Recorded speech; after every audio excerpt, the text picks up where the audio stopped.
Hi, this is David Orlofsky, and welcome to the Parsha in 5, where in 5 minutes we try to give you an insight into the Parsha that will help to uplift and elucidate and inspire your Shabbos. That's what we attempt to do. I hope we are successful.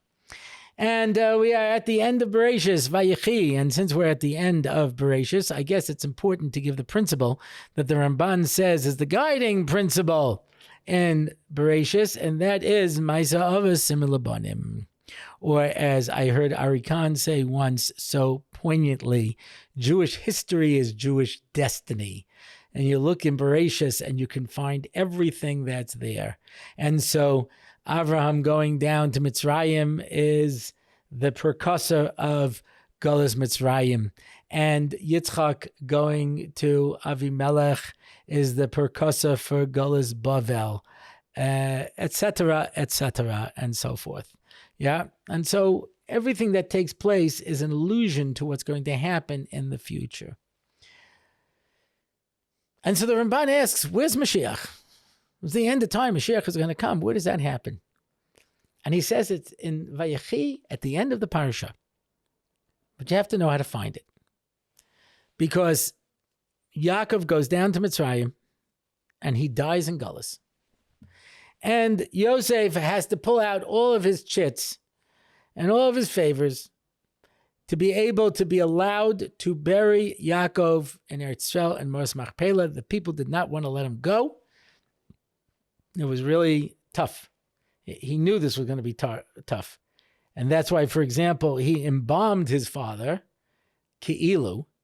Why? Because otherwise he'd realize that as a tzaddik, he was not disintegrating, and then they would make a god out of him.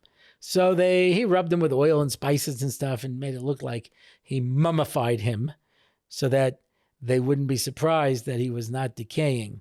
Yeah? But he was not decaying because he was a tzaddik.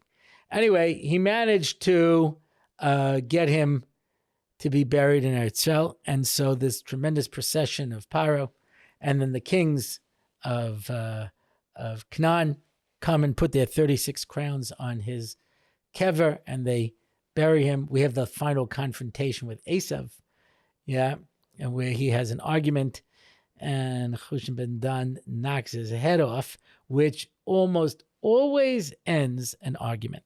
Just you should know that for your own life. And there he is buried. And that's the story. Says the Ramban, that's Mashiach. Because what's going to happen, Mashiach?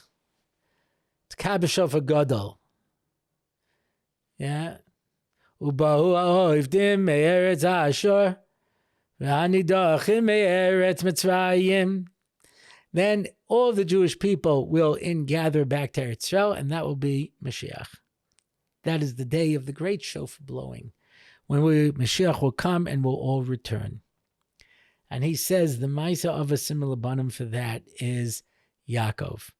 How did Yakov finally return to Eretz Yisrael? Dead. And that, he says, is how Bnei Yisrael is going to return to Eretz Yisrael. Dead. I've told this over before in other shiurim, but those of you who just watched the Parsha in 5, this will maybe be the first time you're hearing it. The Gemara in Gittin says that Titus, after he destroyed the base of, when it came to destroy the base of Mikdash, he stuck his sword into the parochas and it started to bleed. And he said, I killed the God of Israel. And the Gra asks, why was this Russia Zoicha to see this tremendous miracle of blood coming out of the parochas? And the Gra says it obviously wasn't for him, it was for us, to teach us that we did not go into exile at Churban Bayis Sheni. We went into exile at Churban Bayis Rishon and came back. At Churban Bayis Sheni, we died. And that's why the Gemara in Baba Basra explains when it says why we hid Megillus Tainus, because just like a needle in dead flesh does not make any pain, so too we are dead after the Churban. We don't feel anything. And says the Ramban, for the past 2,000 years, we have been rotting away until there's nothing left but dry bones, not a bit of flesh left on us. And so the Tchias HaMesim that's going to take place will be the second Tchias HaMesim. The first Tchias HaMesim is going to be at the when Mashiach comes, because we need to come back to life. And that was the simanim that Moshe Rabbeinu brought to the Jewish people, says the Netziv. He took a stick and threw it down, and it turned into a snake, something alive. And he took the water and poured it on the ground, and it turned into blood, because blood is the source of life. And his hand turned into tsaras, which is dead flesh, and then it came back to life. We have to know that on some level we're dead, we're emotionally dead, and we daven, as Yecheskel says, to remove our heart of stone and give us a heart of flesh so we can begin to feel again. And as Reb Dessler says, Mashiach is not going to come with the Rosh, it's going to come with the heart. That's why Mashiach ben Yosef has to come first, because Yosef is the heart. And so the Maisa Avasim Labanim of Mashiach is that we are dead and we need to come back alive if we hope to be able to have a geula.